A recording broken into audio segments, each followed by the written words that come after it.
दो ही, ये दो मंत्र हैं सतनाम के। और इन्हीं मंत्रों को कौन जाप करते थे? आदरणीय नानक साहिब जी। अपने आत्माओं जिन महापुरुषों के ये गुण गाते हैं कि वो पार हो गए, और वो ये कहा करते कि गुरु ग्रंथ साहिब में 5 शब्दों की धुनकार धुन सुने। ये कोई बात है? वो शब्द अलग हैं, वो मंत्र न्यारे हैं, उनसे प्रकट होने वाली धुन इस शरीर में तो असंख्यों धुन है। कबीर साहब ने कहा कि अंड और पिंड के पार सो देश हमारा है। गरीबदास साहिब जी ने कहा कि वो शब्दों की जो वास्तविक धुन है, जो उस सतलोक में जो धुन हो रही है, वो इसके पार है। कोई हैरे परले पार का जो भेद कहे जनकार का, उस जनकार का ये नकली है। इसके अंदर जो सुनता है सारा काल ने अपनी माया के द्वारा दुर्गा से ये नकली लोग, नकली धुन इस शरीर के अंदर प्रकट करवा रखी, उसकी नकल करके सतलोक की। इन जो भी पिंड में सुनते हैं, ये पिंड और अंड एक ही है, ये 3 बनाए बैठे। अंड, पिंड और ब्रह्मांड, ये 3 है।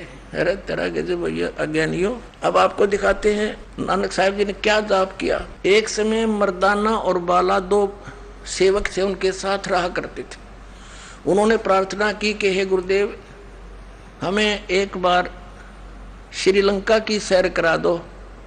नानक साहिब जी ने कहा कि आंखें बंद करो। आंखें बंद करके खोली तो समुद्र के किनारे खड़े थे। नानक साहिब जी ने कहा कि मेरे पीछे पीछे आ जाओ, जल के ऊपर चलेंगे जैसे पृथ्वी पर चलते हैं, और तुम वाहेगुरु वाहेगुरु कहते रहना। अब वो दोनों वाहेगुरु वाहेगुरु करते हुए चल पड़े। नानक साहिब जी वो 2 अक्षर का मंत्र उच्चारण करके जाप करते जा रहे थे। मर्दाना ने सोचा गुरुजी तो ये 2 अक्षर का मंत्र जाप कर रहे हैं, मैं भी क्यों ना यही मंत्र करूं। तो उसने 2 अक्षर का मंत्र जाप शुरू किया और लगा डूबने। तब नानक साहिब जी ने कहा कि मर्दाना, गुरु की आज्ञा की अवहेलना करने से ये दंड लगता है, तो वही मंत्र कर जो मैंने बोला है। तो फिर वो वाहेगुरु कहने लगा, फिर उसी तरह जल के ऊपर थल की तरह चलने लगा। अब यहाँ झटका देना अनिवार्य था नानक साहिब जी के द्वारा कि नहीं ये नाम सार्वजनिक हो जाता। ऐसा भय मान गया पूरा सिख समाज कि यदि इस नाम का जाप कर लिया तो मर्दाना की तरह दंडित हो जाएंगे और गुरुदेव की आज्ञा की अवहेलना होने से हानि हो जाएगी। इसी कारण से वो प्राण संगली के अंदर नानक साहिब जी ने सारा डिटेल लिखी थी, उसको गुरु ग्रंथ साहिब में नहीं रखा, बल्कि उसको दरिया में बहा दिया था। वो तो एक संत ने प्रार्थना करके निकाल लिया, उसका कुछ अंश बच गया, बाकी अध्याय वो नहीं रखे, साथ में छोड़ दिए। तो अब दिखाते हैं आपको, ये है सब तो वड्डी भाई बाले वाली जन्म साखी। Doctor Jawahar Singh Kirpal Singh and company, ये है ई जन्म साखी अज तक छप चुकिया नालों वड्डी है। सब तो वड्डी ते पुरातन यानी पुरानी है, भाई बाले वाली जन्म साखी। श्री गुरु नानक देव जी दी पंजे साहिब दी साखी ते 10 बादशाह दे जीवन समेत मुकम्मल साखिया हन। प्रकाशक हैं doctor Jawahar Singh Kirpal Singh and company.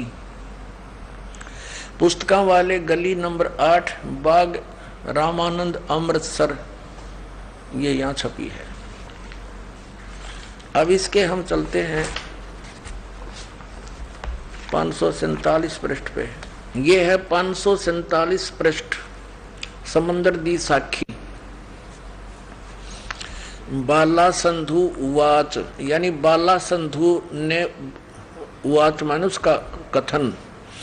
ताते है गुरु अंगद जी जद गुरु नानक जी अजीते पासों विद्या होए, ता मर्दाने किहा सच्चे पातशाह जी असा समंदर ता देखिया, पर लंका ना देखी जिथे रामचंद्र जी चढ़ाई कीती है। ता गुरु नानक जी किहा चलो भाई बाला ते मर्दाना, तुहानू रंज नहीं करना, आखी मीटो, आखी बंद करो। जा आंखें मीट के खोलियां ता समंदर दे कंडे जाई खड़े हुए। ते आखण लगे बाला ते मर्दाना, मेरे पीछे पीछे चले आओ, मुखों वाहेगुरु वाहेगुरु कहंदे आओ। ते आगे आगे गुरु जी तुर पे, जैसे धरती ऊपर तुरदे सन, उसे तना समुद्र ऊपर तुर पे। ता चले जावण ते पीछे पीछे बाला ते मर्दाना जावण। ता मर्दाना विचार कीती, गुरु नानक देव जी ओम सोहम जपदे जांदे हन। ता मर्दाना भी ओम सोहम लगा जपण ते लगा गोते खावण। ता गुरु नानक जी देखण, ता मर्दाना गोते खांदा है। ता गुरु जी किया मर्दाना, गुरु दी करने वल नहीं देखना, गुरु दे वचना पर चलना। तू मर्दाना ओही आख जो असा आखिया है। ता मर्दाना फिर लगा वाहेगुरु वाहेगुरु कहन। ता फिर जल ऊपर उसी तरह तुरन लगा। अब आप जी ने ये तो पंजाबी वाली पढ़ी, क्योंकि अब पंजाबी के जानने वाले पंजाब स्टेट को छोड़कर पूरे भारत में बहुत कम ही है। अब हिंदी इन्हीं के द्वारा अनुवादित है, थोड़ी सी ये भी झलक दिखाएंगे, देखिएगा। भाई बाले वाली श्री गुरु नानक देव जी की जन्म साखी, भाई चतर सिंह जवाहर सिंह अमृतसर से छपी है। पंजे साहिब और 10 बादशाह का जीवन संपूर्ण साखियां सही दर्ज है, ये यहाँ से प्रकाशित है। भाई चतर सिंह जीवन सिंह बाजार माई सेवा अमृतसर, फोन और फैक्स नंबर ये है इनके। और ये प्रिंटेड जीवन प्रिंटर्स अमृतसर, फोन नंबर 3। इसके 559 पृष्ठ पे ये है 559 यानी 559 पृष्ठ। समंदर की साखी, साखी समंदर की। एक दिन मर्दाने ने कहा, हे महाराज मेरा मन चाहता है कि समुद्र में जो लंका है वहाँ का भ्रमण किया जाए। गुरुजी ने कहा, अच्छा आप लोग अपने नेत्र बंद करो। जब मैं और मर्दाने ने नेत्र बंद करे, क्षण पीछे खोले, तब हम लोग गुरुजी के साथ मान समुद्र तट पर खड़े थे। अब गुरुजी ने कहा कि तुम लोग समुद्र के जल पर वाहेगुरु जप करते पैदल ही चले आओ। हे गुरु अंगद देव जी, हम लोग गुरुजी के पीछे पीछे उसी तरह जा रहे थे जैसे सूखी पृथ्वी पर चला जाता है। आगे आगे गुरुजी ओम सोहम का जप करते चले जा रहे थे। तब मर्दाने ने सोचा कि हम भी ओम सोहम का जप क्यों ना करें। तब मर्दाना भी ओम सोहम की रट लगाने लगा। तब वह लगा गोते खाने। गुरुजी ने पीछे देखा तो हंस कर कहने लगे, ए मर्दाना, शिष्य का धर्म है कि वह गुरु के बताए मार्ग पर चले, इसलिए तू वाहे गुरु ही जप, तेरा उसी में कल्याण है। तब मर्दाने ने वाहे गुरु नाम की रट लगाई, फिर पूर्व प्रकार पानी पर चलने लगा। अपने आत्माओं, ये विचारणीय विषय है कि नानक साहिब जी स्वयं तो जाप कर रहे और शिष्यों को मना कर रहे। कारण क्या था? जिन भी महापुरुष को परमात्मा ने अपना गवाह बनवाया, साक्षी बनाया, उनको सख्त हिदायत दे दी थी कि अभी सतनाम को डिस्क्लोज ना करना। धर्मदास मेरी लाख दुहाई, ये मूल ज्ञान की तबार न जाई। मूल ज्ञान अलग है और सार नाम अलग है। तो यहाँ कबीर साहब कहते हैं, सोहम शब्द हम जग में लाए और सार शब्द हमने गुप्त छुपाए। आदि नाम को भी डिस्क्लोज नहीं किया, केवल इस दास पर मेहर करी। इन महापुरुषों को दिया, आदेश था इनको कि नहीं बताना किसी को, ना काल के दूतों का हाथ लग गया, काम बिगड़ जाएगा सारा। अब कैसे पहचान करवाते हम? अब सारे फेल हो गए, ये सब खिसियानी से हुए बैठे। अब क्या करें? सबकी जड़ दिखा दी। अब ये सभी पंथ खत्म हो जाएंगे कुछ दिनों में। बुद्धिमान लोग है, कोई बालक थोड़े ही है। अपना जीवन नष्ट करेंगे उन मूर्खों के पास लग गए, जिनको तत्व ज्ञान नहीं, उनके पास कोई समाधान नहीं। इसीलिए तो गए थे डॉक्टर के पास, हमारा रोग कटे। अब पता लग गया उसने तब राख की पुड़िया बांध रखी है, दवाई है ही नहीं, तो कौन मरेगा उनको खाकर? अपने आत्माओं,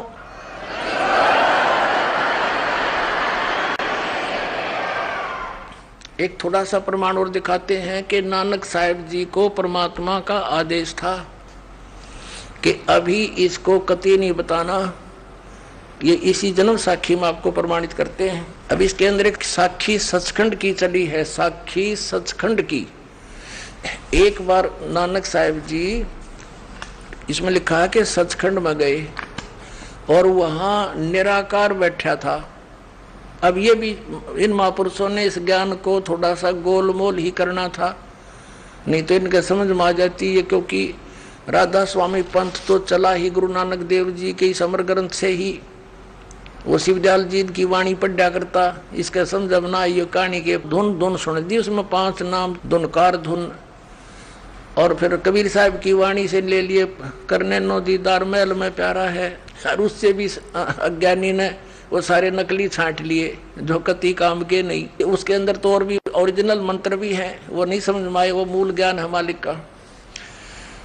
तो वहां जब इन्होंने नानक साहब जी की वाणी को गहराई से समझना कि सतलोक में परमात्मा निराकार नहीं है, वो तेजो में लोक है, वो स्वप्रकाशित सतलोक है, और परमात्मा भी स्वप्रकाशित है, उसका शरीर है, मनुष्य दृश्य है, और वो तख्त पर बैठा है। निराकार का तख्त पर के बैठा है? फिर ये देखना, ये वही जन्म साखी हैं जिनके विषय में सारी डिटेल दिखाई थी। ये अब इसके 275 पृष्ठ पे साखी सचखंड की यह देखना। आगे साखी सचखंड दी चली, ता गुरु नानक जी धुर सचखंड दरबार में जाई पहुंचे, जहां बड़ा प्रकाश है और प्रकाश रूप तख्त के ऊपर सत निरंकार ज्योति स्वरूप बैठे हैं। देखा, अब संतों के कोड वर्ड को वो क्या समझे। अब संपूर्ण जगत अवतार हाथ जोड़कर खड़े हैं, अतः बाबा नानक जी ने जो कोटान सूरज के समान, करोड़ों सूर्य के समान प्रकाश है और कोटान चंद्रमा जैसा शीतल इसका प्रकाश है, उस सच्चे प्रकाश विखे प्रवेश कीता। यानी उस सतलोक में प्रकाश ही है बहुत। उस ज्योत रूप भगवान की सतूत करी, यानी प्रार्थना की, सतुति करी। अतः आगे उस सत स्वरूप निरंकार विष्णु जी विराजमान हैं उस तख्त पर। वो कहते हैं विष्णु जी विराजमान है। बालार ने क्या पता ये कौन था।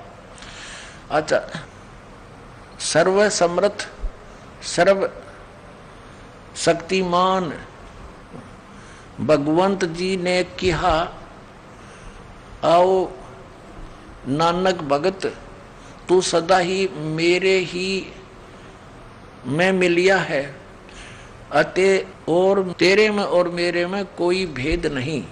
पर जिस वास्ते संसार में सतनाम उपदेश के जपाउन के वास्ते गए से दृढ़ाया है, ता श्री गुरु नानक जी की हाथ सर्वज्ञ स्वामी, हे सब के मालिक, जहां आप जी दी आज्ञा भई, तहां सतनाम दा चक्कर फेरिया है, और जहां जहां आपका हुक्म होवेगा तहां तहां सतनाम का चक्कर फेरेंगे। आगे जिवें आपकी रजाई होएगी, जैसे आपकी कृपा होगी त्यों ही होएगा। इससे क्या सिद्ध हो गया कि इन महापुरुषों को सख्त हिदायत थी। जैसे धर्मदास साहिब जी की वाणी में स्पष्ट मिल रहा है कि धर्मदास मेरी लाख दुआई, और ये सार नाम और ये सतनाम की तबार न जाई। ये सार नाम बार जो पढ़ी बिचली पीढ़ी हंसली तेरी। आप बिचली पीढ़ी के हंसो पुण्यात्माओं। अब परमात्मा ने कह रखा कि पूरे विश्व में इस सतनाम के आधार से सार नाम प्राप्त करके पूरे प्राणी, सभी प्राणी जो इस नाम को ग्रहण करेंगे इस दास से, सारे सतलोक चले जाएंगे। ये ऐसे मोक्ष होगा। बोलो सतगुरुदेव।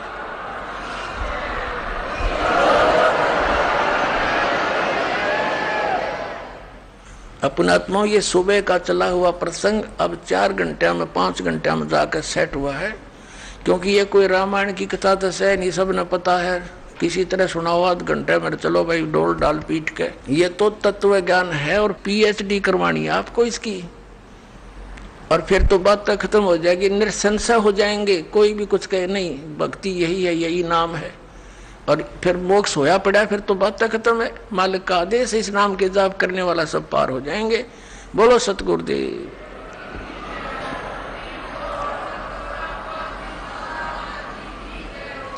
परम पिता परमात्मा पूर्ण ब्रह्म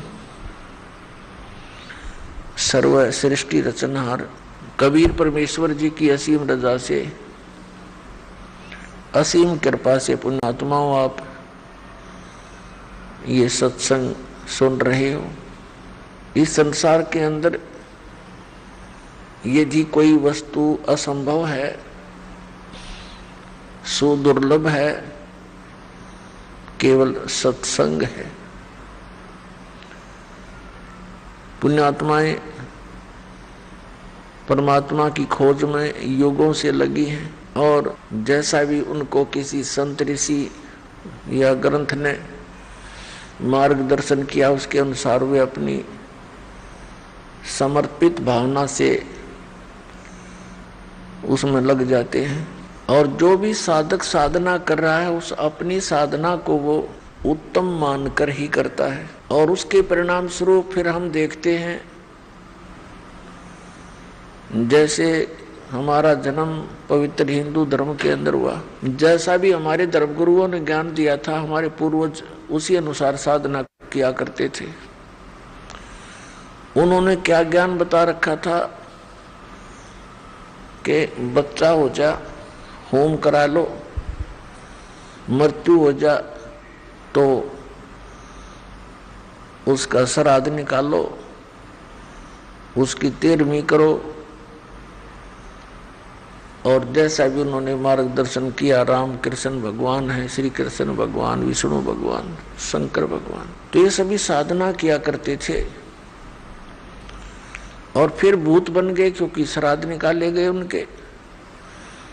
तो श्राद्ध क्रिया प्रेत योनि प्राप्त प्राणियों के विषय में ही होती है। तो हम सभी श्राद्ध निकाल रहे थे, इससे सिद्ध हो गया कि हमारे सारे पूर्वज भूत बन गए। तो जिसको हम सत्संग समझते थे, क्योंकि सत्संग का अर्थ है, वैसे यथार्थ उसका भाव तो ये है कि सच्चा ज्ञान और कोई ऋषि महात्मा संत गुरु प्रदान करे, वो सत्संग कहलाता है।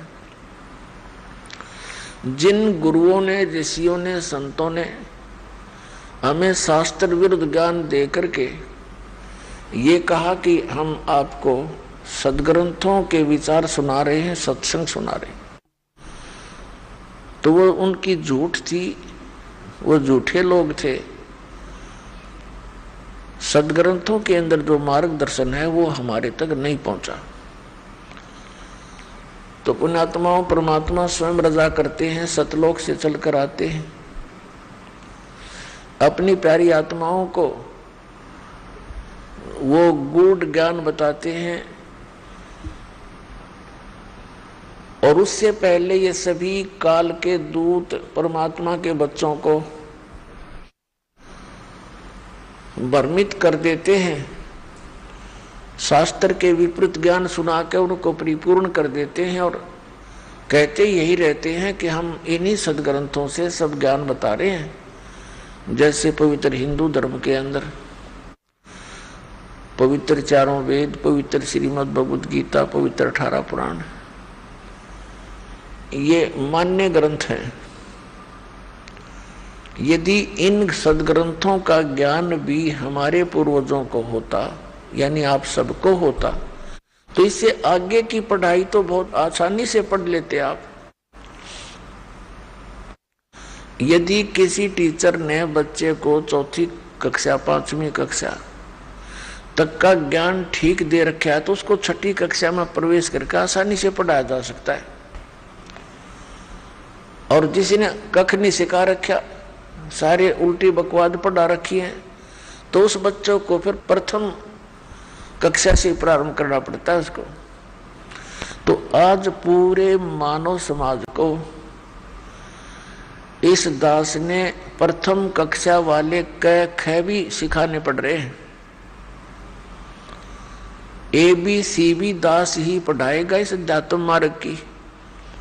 आज तक के धर्म गुरुओं ने केवल माया बटोरी है, विशेषकर वर्तमान के जो धर्म गुरु हैं, इन्होंने परमात्मा से कोई लेना देना नहीं, न जगत उद्धार से इनका कोई संबंध है, क्योंकि इनके पास वो मार्ग मंत्र है ही नहीं जो मोक्ष और शांति स्थापना कर सके।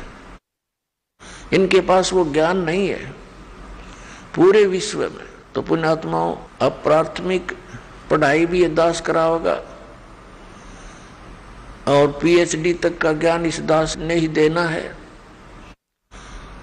और अब ये सुविधा हमें होगी कि आप सब अक्षर ज्ञान युक्त हैं, आप एजुकेटेड हैं, बेटी बहन भाई भक्त बुजुर्ग सभी एजुकेटेड, अक्षर ज्ञान हो गया। हिंदी का तो खासकर हिंदू धर्म में हो ही गया। पुण्यात्माओं, हमारा वैसे कोई धर्म नहीं है, जीव हमारी जाति है, मानव धर्म हमारा, हिंदू मुस्लिम सिख ईसाई धर्म नहीं कोई नारा। लेकिन हम जिस क्षेत्र में रह रहे हैं, यहाँ जो ज्ञान देना पड़ता है तो वो संबोधन करना पड़ता है, क्योंकि अधिकता उसी धर्म के, उसी वर्ण के लोगों का, उसी संप्रदाय के लोगों का बहुमत होता है। तो एक बार कुछ वर्ग समझ गए इस दास के विचारों को, फिर वो अपने सभी अन्य धर्मों में भाई बहनों को जा करके बड़े प्यार के साथ समझाएंगे। ऐसे ही जोत से जोत जगेगी। तो कहने का भाव है दास का कि परमात्मा जब यहाँ आते हैं, अपने यथार्थ ज्ञान को समझाने की चेष्टा करते हैं। सन 1398 में ज्येष्ठ सुदी पूर्णमासी, जेठ उतरते की पूर्णमासी और विक्रमी संवत 1455 सन 1398 को परमात्मा सतलोक से चलकर सहशरीर आए और कमल के फूल के ऊपर काशी शहर बनारस के बाहर एक लहर तारा नामक तालाब में कमल के फूल के ऊपर आकर परमात्मा विराजमान हो गए, एक नवजात शिशु का रूप धारण करके। नीरू और नीमा नाम के दो पति पत्नी थे। जुलाहे का कार्य करने से वो जुलाहे कहलाते थे और मुसलमान धर्म के अंदर वो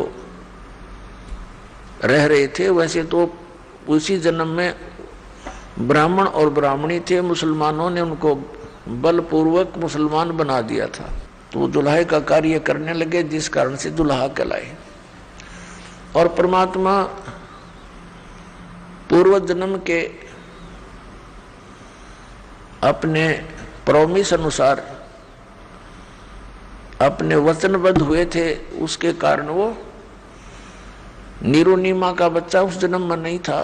द्वापर के अंदर एक सुदर्शन नाम का भगत था, उसने परमात्मा को ढंग से जाना था। उसमें कबीर परमेश्वर जी करुणा में नाम से आए हुए थे। तो सुदर्शन जी के माता पिता थे, यही आत्मा जो नीरू और नीमा बनी अगले जन्मों में। तब सुदर्शन जी ने प्रार्थना की थी, परमात्मा मेरे माता पिता ने बड़ी भारी गलती कर दी, आपके ज्ञान को स्वीकार नहीं किया। अब वो ना जाने किन किन योनियों में कष्ट उठाएंगे। परमात्मा आप दया करियो, किसी जन्म में अपने बच्चों को शरण में लेना। परमात्मा उसी अपने वायदे अनुसार, प्रॉमिस अनुसार उनको मिले थे। नीरू नीमा अर्थात ये जुलाहा दंपति स्नान करने के लिए उस सरोवर में पहुंचे। सुबह ब्रह्म मुहूर्त में वहां बच्चे को पाकर वो घर ले गए। अब संक्षिप्त में सुनाऊंगा, ज्यादा विषय और है आज हमारा। और वहां जुलाहे के घर प्रवेश की लीला होने के कारण वो परमात्मा जुलाहा कहलाए, जुलाहे का कार्य करने लगे। तो पुण्यात्मा, वो परमात्मा ही हमें आकर यथार्थ ज्ञान देता है। अब उस परमेश्वर ने इसलिए वहां उस समय जुलाहे के घर में आना अनिवार्य सा, क्योंकि वो तो परमात्मा है, हम तो जीव बुद्धि हैं, अपनी बुद्धि अनुसार हम विवेचन कर रहे हैं। परमात्मा ने ये जाना कि शूद्र जाति उस समय बहुत ही अछूत माने जाती थी और एक धारणा बनी हुई थी कि भक्ति मार्ग का काम तो ऋषि ब्राह्मणों का ही होता है और यही पार हो सकते हैं, यही भक्ति कर सकते हैं। दूसरी धारणा ये थी कि इन ब्राह्मण गुरुओं के शेष अधिकतर सेठ लोग होते थे, वो दान धर्म बहुत किया करते थे, वैश्य कुल के, और बाकी अन्य भी स्वर्ण जातियां भी उनकी शेष हुआ करती थी। और शूद्र को भक्ति का अधिकारी नहीं माना जाता था, उनको मंदिरों में जहां भी पूजा स्थल होते थे वहां जाना अलाउड नहीं था। तो परमात्मा ने ये सारी बेड़ियां हटाने के लिए, ये जो जकड़ रखा था समाज जाति मजहब के अंदर, उन सभी बंधनों को काटने के लिए, समाप्त करने के लिए परमात्मा आए थे। अब उन्होंने आकर के हमें क्या ज्ञान दिया? राम नाम रटते रहो, राम नाम रटते रहो, जब तक घट में प्राण, कब हो तो दीन दयाल के हे बनक पड़ेगी कान। मानुष जन्म पाए कर जो नहीं रटे हरि नाम, जैसे कुआ जल बिना बनवाया क्या काम।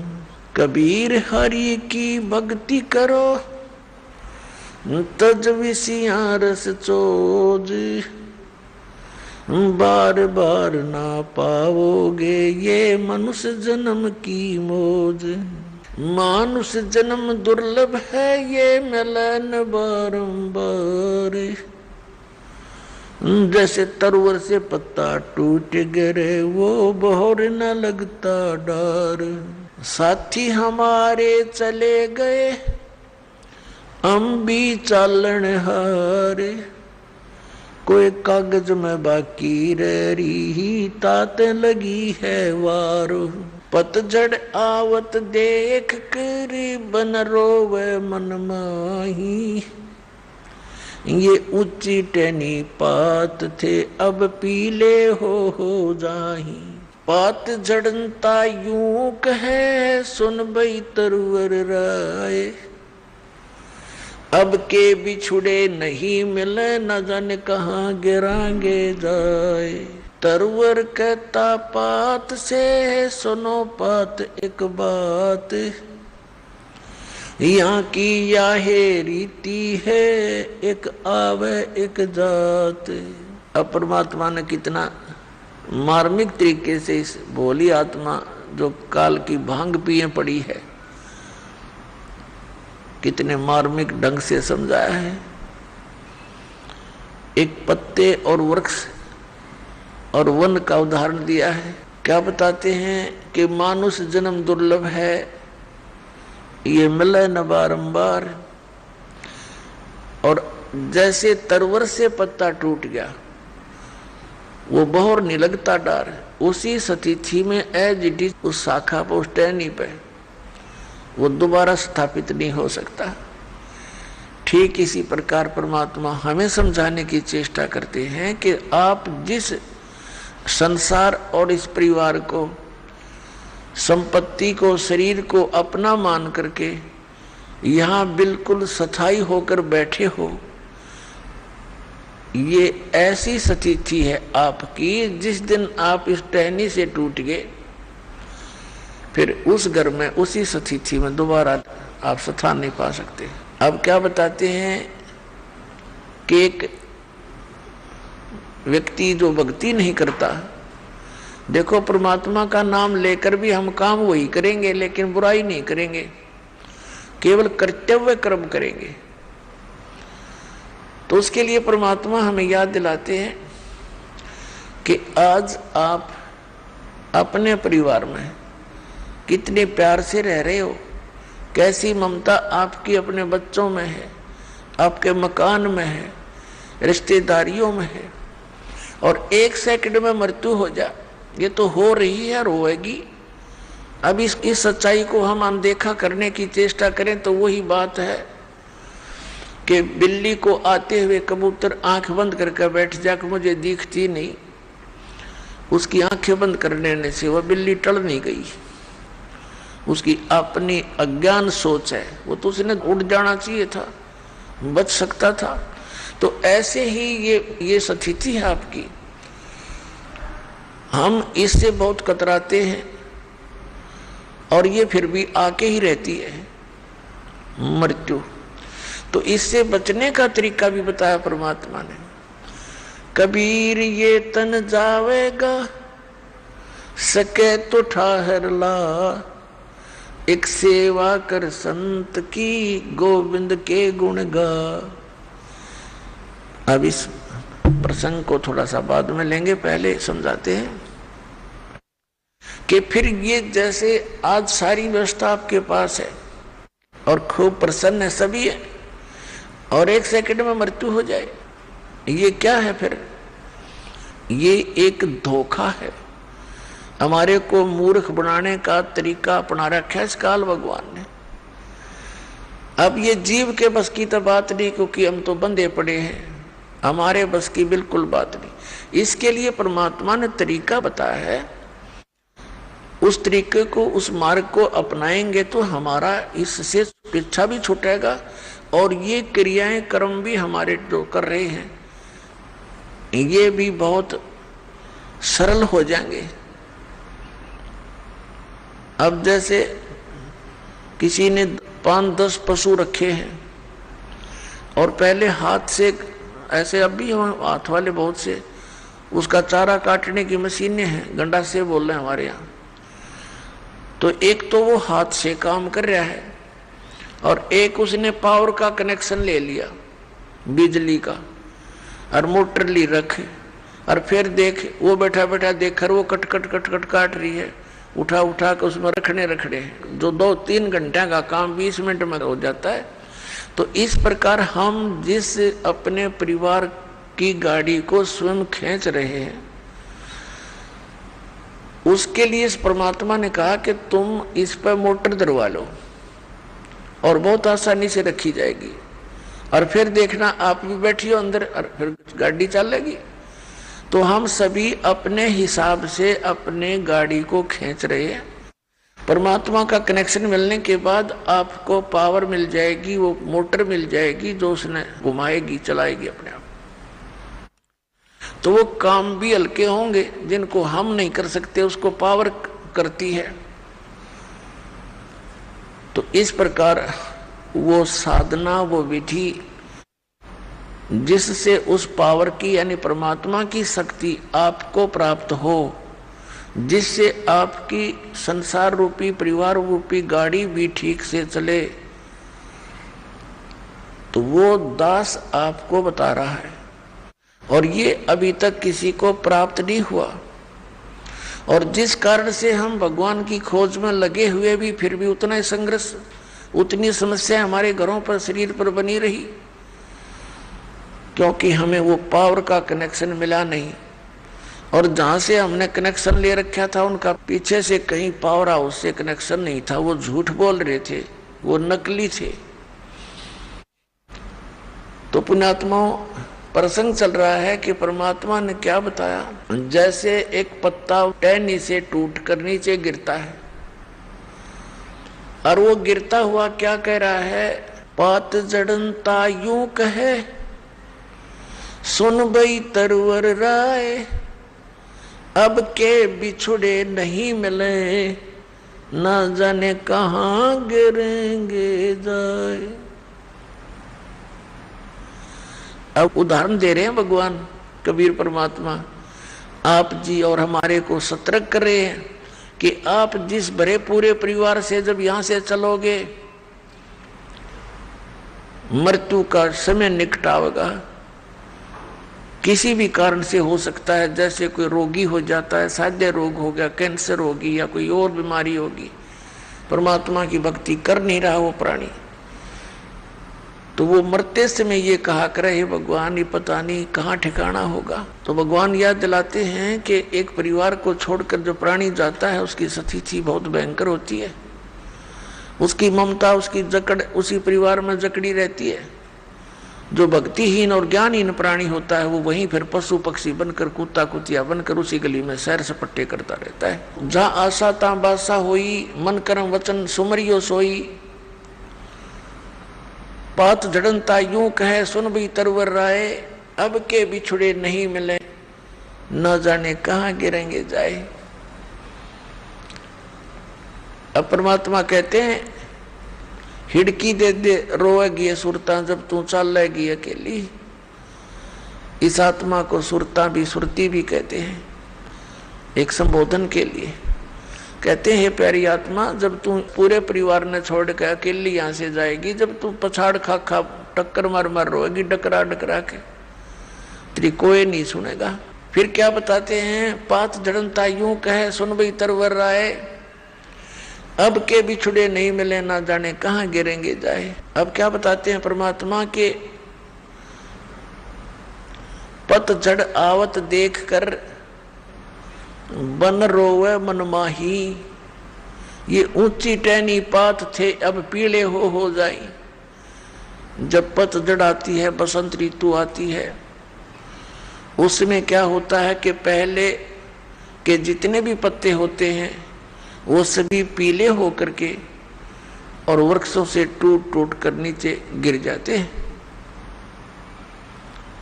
अब कहते हैं उस समय वो वन रोता है अपने मन में कि ये क्या बने इनके साथ, ये सभी निकल के टूट टूट के गिर गए सारे। जहाँ एक वर्ष तक मस्ती मार रहे थे, फड़फड़ फड़फड़ करते थे हवा के झोंकों में, कितने अच्छे लगते थे।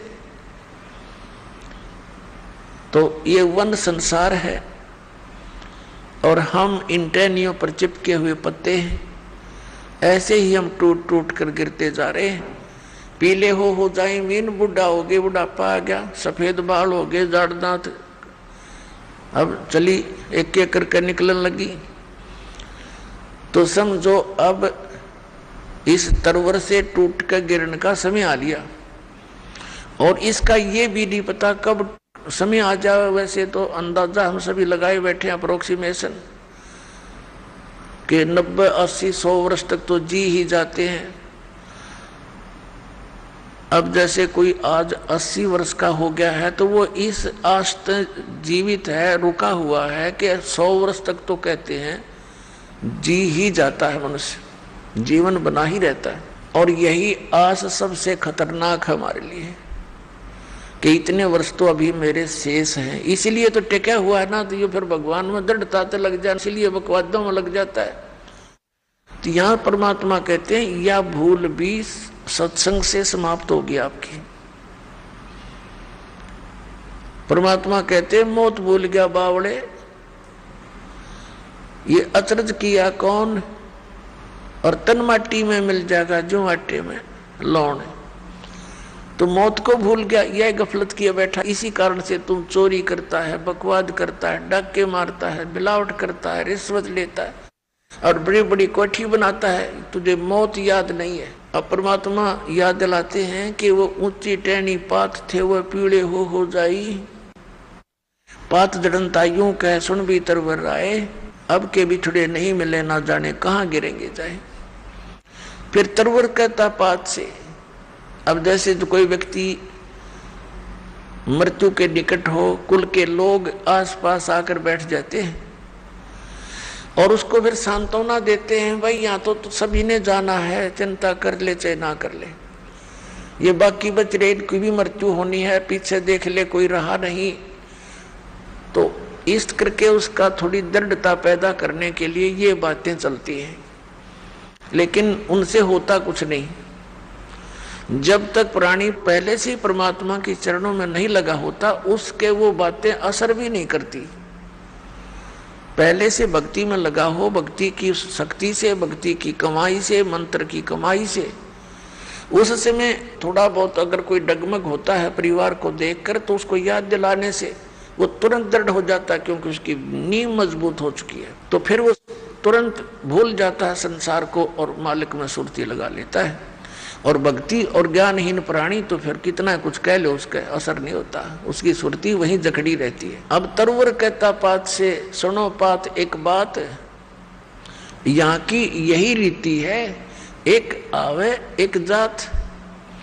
अब जैसे वो पतझड़ के समय टहनियों से पत्ते टूट टूट के गिर गए, पहले वाले तो गिर गए, खत्म हुए, कोई गंदे नाले में पड़ा, कोई पशुओं के पैरों नीचे कट के नष्ट हुआ, और तुरंत फिर कोपल फूट आती है, नए पत्ते 10 से 15 दिन के बाद हरा भरा हो जाता वो पेड़ हैं। और फिर वो जो पत्ते नए नए आए हैं, वो एक वर्ष वो नाच कूद लेंगे, फड़ कर लेंगे, फिर वही ऐसे ही स्थिति में जाएंगे। तो परमात्मा हमें याद दिलाते हैं इस उदाहरण के माध्यम से कि तरवर कहता पात से सुनो पात एक बात, यहाँ की यह रीति है, एक आवत एक जात। दादा की टिकट कट की, पोता तैयार हो गया, अब 50 60 70 साल पाछे पोते की टिकट कटेगी, रहना कोई नहीं। तो परमात्मा हमें याद दिलाते हैं, रहना नहीं देश बिराना है, ये अपना लोक नहीं है, ये देश रहने का नहीं है, और तुम वहां जाने की चेष्टा कर नहीं रहे जहां तुम्हें सर्व सुख होंगे, वहां वृद्ध अवस्था नहीं है, वहां मृत्यु नहीं होगी।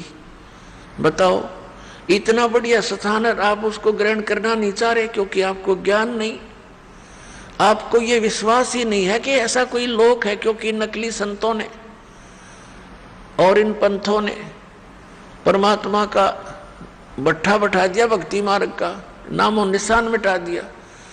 महिमा गाते हैं सतलोक और सचखंड की, और वहां की व्यवस्था बताते हैं, वहां तो प्रकाश ही प्रकाश है, चेतन ही चेतन है। तो उस प्रकाश में हम के टिंडे लाएंगे जाके, वहां कुछ भी कोई नहीं है। अकल है, देखो ये ज्ञान है कोई, जहां कुछ भी नहीं है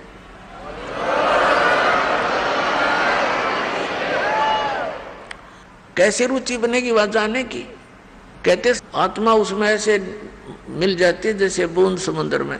कोई बात हुई है कई प्रमाण ऐसा परमात्मा के ज्ञान में, तो वहां पूरी व्यवस्था है उसकी। तो यह नकल है, डुप्लीकेट माल है, ये सारा यहाँ का एज इट इज सृष्टि है। लेकिन वहां का जो मटेरियल है, वहां का जो पदार्थ है, वो अमर है, वो नष्ट नहीं होते। जैसे एक सैंपल है वहां से, गंगा का जल सतलोक से आया हुआ है। इसके विषय में ना ब्रह्मा को पता, ना विष्णु को, ना इन ऋषि पिषियों को, ये तो बहुत नीचे सतर की कहानी है इनकी। तो ये परमात्मा ने एक सैंपल भेज रखा है कि हमारा मटेरियल ऐसा पदार्थ है वहां पर। इस गंगा के जल को आप कहीं रख लो उठा कर, साइंटिस्टों ने सिर मार कर देख लिया, इसका कोई लक्षण ढूंढ नहीं सके किस कारण से है ये। तो परमात्मा की महिमा को ये साइंस क्या समझ सकती है? ये साइंस परमात्मा के मटेरियल से बने हुए साइंटिस्ट अब भगवान भूल गए, नास्तिक बनने लगे। तो इस कलयुग में हमें एक सबसे बड़ी खुशी और सहयोग इस शिक्षा का ये है कि हम भगवान पहचान सकते हैं, अन्यथा इसकी कतई जरूरत नहीं थी। इससे क्या बना लिया, परमाणु बम बना लिया, हवाई जहाज बना ली, कार बना ली, सारा दिन फुर फुर, शांति एक पल की भी नहीं। जहां माया का प्रवेश है वहां शांति नहीं हो सकती, ये अपना पल्ला गांठ लगा लेना।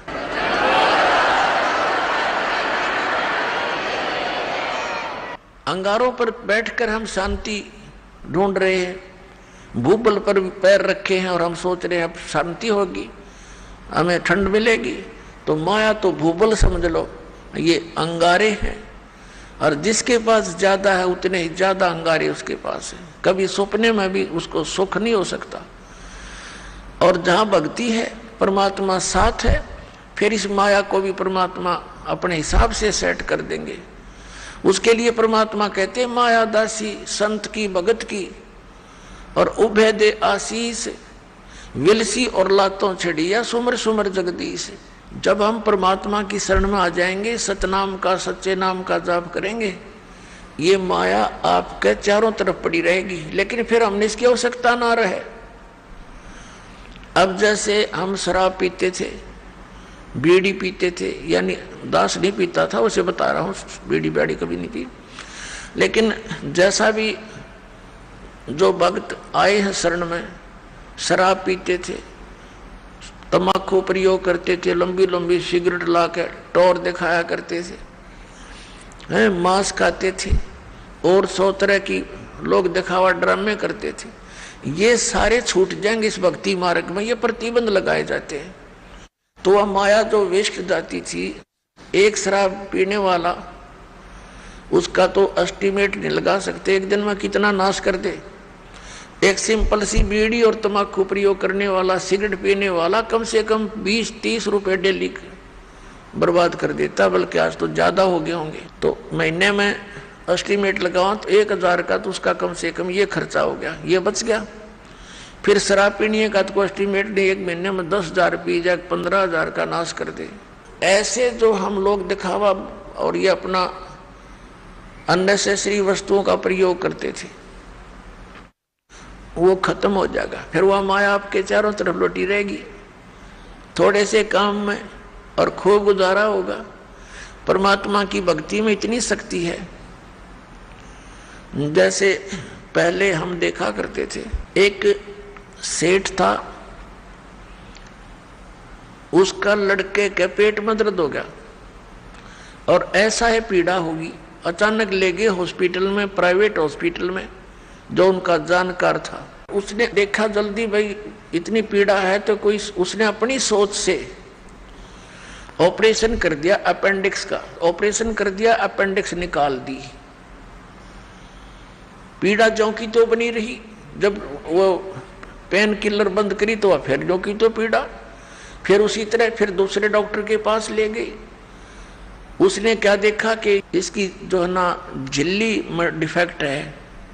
आइए अब हम उन श्रद्धालुओं के अनुभव जानते हैं जो जगत गुरु तत्वदर्शी संत रामपाल जी महाराज जी से दीक्षा प्राप्त कर चुके हैं तथा उनके द्वारा बताए गए भक्ति मार्ग पर चल रहे हैं। नमस्कार जी।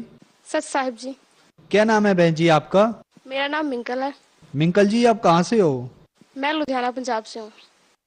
बहन जी, संत रामपाल जी महाराज से नाम दीक्षा लेने से पहले आप क्या भक्ति साधनाएं करती थी? संत रामपाल जी महाराज की शरण में आने से पहले वैसे तो हम देवी देवता ही पूजते थे, पीरों को भी पूज लेते थे, पर मेरे पापा जी ने धन धन सतगुरु वाला जी का नाम ले रखा था। जब उन्होंने नाम लिया तब तो हमारी वैसे ही धन धन ही होगी, जैसे कि घर में हर एक चीज के कमी होती जा रही थी, सुख तो है ही नहीं था। जब से उनका नाम लिया कोई भी लाभ नहीं हुआ उनकी भक्ति से।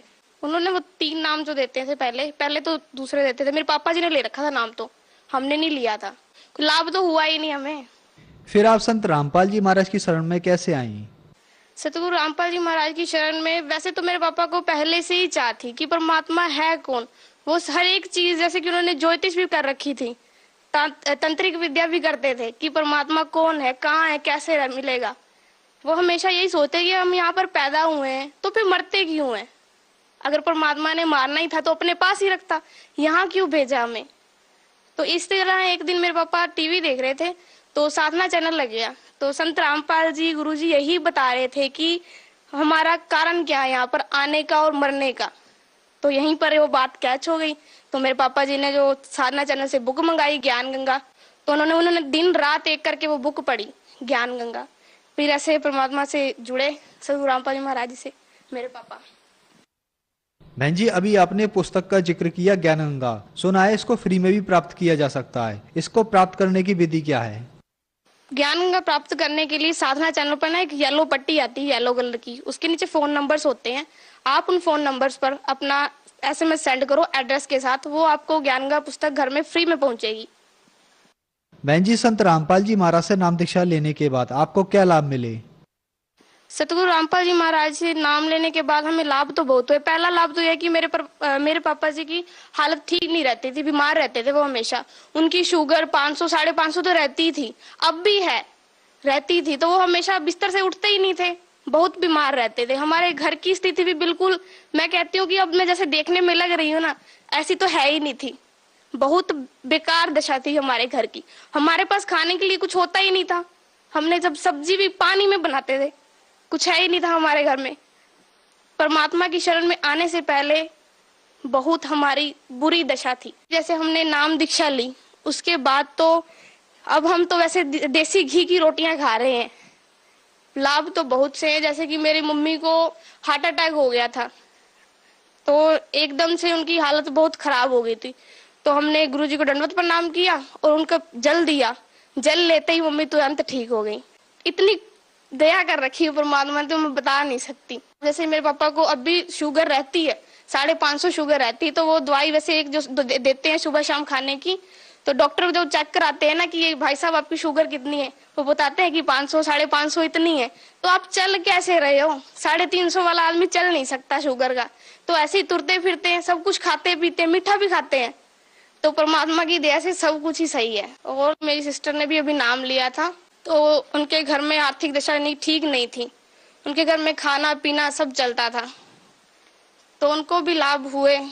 और मेरे पापा पहले नाम लेने से पहले बहुत नशा करते थे, दारू पीते थे, मांस खाते थे, खाकर इतना घर में क्लेश करते थे ना कि रात को हमें सोना मुश्किल हो जाता था। बहुत दारू पीते थे, एक तरह से सहना करना कठिन था उनके लिए। अब नाम दीक्षा लेने से हमें तो पहले ये लाभ हुआ कि पापा के ये सब कुछ छूट गए हैं विकार। 40 साल से वो बीड़ी पीते थे, वो छूट गई, क्योंकि आम इंसान की तो छूट ही नहीं सकती। वो बोलता है कैसे छोड़ दूं मैं इसको। सतगुरु रामपाल जी महाराज की दया से सब कुछ यानी दूर हो गया, जो बुरे विकार थे उनके। हमारे घर में सभी सुविधाएं हैं, अब किसी तरह की तकलीफ भी नहीं है। बहन जी, कहा जाता है कि जो व्यक्ति नशा करता है उसका नशा छोड़ पाना बहुत ही मुश्किल होता है। इसके लिए लोग बहुत सारे रुपए भी खर्च करते हैं, पर नशा नहीं छूट पाता। आखिर संत रामपाल जी महाराज ने आपके पिताजी को ऐसी कौन सी दवाई दी कि उनका नशा एक ही दिन में छूट गया? दवाई तो नहीं, वो परमात्मा, सच में पूर्ण परमात्मा बंदी छोड़ सतगुरु रामपाल जी महाराज इस समय अब धरती पर आ चुके हैं। चाहे कोई माने चाहे ना माने, मानने के लिए हमारे पास सदग्रंथ है कि हमारे सदग्रंथ क्या बताते हैं भक्ति। सतगुरु रामपाल जी महाराज सत भक्ति बताते हैं सदग्रंथों के हिसाब से। जो इंसान ये भक्ति करता है उसके सब विकार दूर हो जाते हैं, क्योंकि वो नाम मंत्र ऐसे हैं जो हमारे सदग्रंथ में प्रमाण है, वेदों में प्रमाण है। इसलिए ये वो दवाई वगैरह नहीं, उनके आशीर्वाद से ही, जो वो भक्ति देते हैं उससे ही सभी विकार दूर हो जाते हैं। बहन जी, हमने सुना है कि संतों के पास नाम दीक्षा लेने के लिए पैसे जमा कराने पड़ते हैं। जब आप संत रामपाल जी महाराज से नाम दीक्षा लेने के लिए गए तो आपको कितने पैसे देने पड़े? यहाँ पर तो कोई, वैसे तो परमात्मा के जो चैनल आता है ना, साधना चैनल, उसके नीचे एक पट्टी लिखी आती थी। सत्संग पहले जो हुआ था उसके नीचे स्पेशल लिखा आता था कि यहाँ पर निःशुल्क नाम दीक्षा दी जाती है।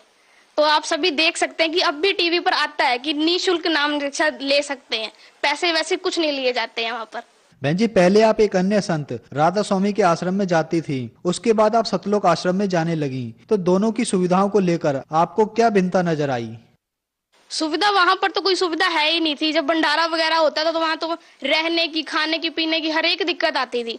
माइयां एक दूसरे को धक्का देती, यहाँ नहीं बैठना, वहां नहीं बैठना। सतलोक आश्रम में इतनी सुविधा है कि जन बंदा आराम से खा सकता है, पी सकता है, बैठ सकता है, जब चाहे भंडारा करे, जब चाहे चाय पिए, कुछ मर्जी करे। परमात्मा ने वहां तो मिनी सतलोक बना रखा है, किसी चीज का अभाव ही नहीं है। वहां पर सब कुछ आराम से है। वहां पर कोई जाति पाति का भेद नहीं है। सभी कोई, चाहे ऊंची जात का है चाहे नीची जात का है, वो एक साथ एक लाइन में बैठकर भंडारा करते हैं। बहन जी, जो श्रद्धालु आज आपको देख रहे हैं, आप उनके लिए क्या संदेश देना चाहेंगी? भगत समाज को मैं यही संदेश देना चाहूंगी कि जैसे आज का संसार सभी दुखी है, चाहे वो राजा है चाहे वो रंक है, सभी दुखी है। ऊपर से चाहे कोई जितना मर्जी बनता हो, दुखी तो हर एक इंसान है। वो क्यों दुखी है? क्योंकि इसकी भक्ति सही नहीं है। वो शास्त्र विरुद्ध भक्ति कर रहा है। जो हमारे शास्त्र बता रहे हैं वो कर ही नहीं रहा। मंदिर में जा रहा है, पत्थरों को पूज रहा है, जबकि शास्त्रों में कहीं नहीं लिखा कि आप पत्थर पूजो। अगर लिखा होता तो सभी सुखी हो जाते। इतने सालों से देवी देवता पूज ही रहे हैं हम, सुखी क्यों नहीं हुए? क्योंकि हमारी भक्ति सही नहीं है। जो संत रामपाल जी भक्ति देते हैं वो शास्त्र के अनुसार देते हैं, जिससे करने से हमें लाभ होते हैं, शारीरिक कष्ट भी कटते हैं। इसलिए मैं अंत में यही कहना चाहूंगी कि साधना चैनल पर गुरुजी का, सतगुरु रामपाल जी महाराज जी का सत्संग आता है। आप सत्संग सुनो, उनकी ज्ञान का बुक भी आती है, वो पढ़ो, ज्ञान को समझो और ये भक्ति अपनाओ। इस भक्ति से बहुत लाभ होते हैं, मोक्ष प्राप्ति होती है, क्योंकि ये सदग्रंथों के हिसाब से भक्ति है, उनके अनुसार है। बहन जी, संत रामपाल जी महाराज से नाम दीक्षा कैसे ले सकते हैं? सतगुरु रामपाल जी महाराज जी से दीक्षा लेने के लिए हर एक जिले में सेंटर खोले गए हैं। तो जो सेंटर खोले गए हैं, साधना चैनल पर एक येलो कलर की पट्टी चलती है, उस पर फोन नंबर्स लिखे आते हैं। जो भगत नाम लेने की इच्छुक है वो उन फोन नंबर्स पर कॉल करके नाम दीक्षा लेने के केंद्र पता कर सकते हैं तथा नाम ले सकते हैं। धन्यवाद बहन जी। सत साहिब जी।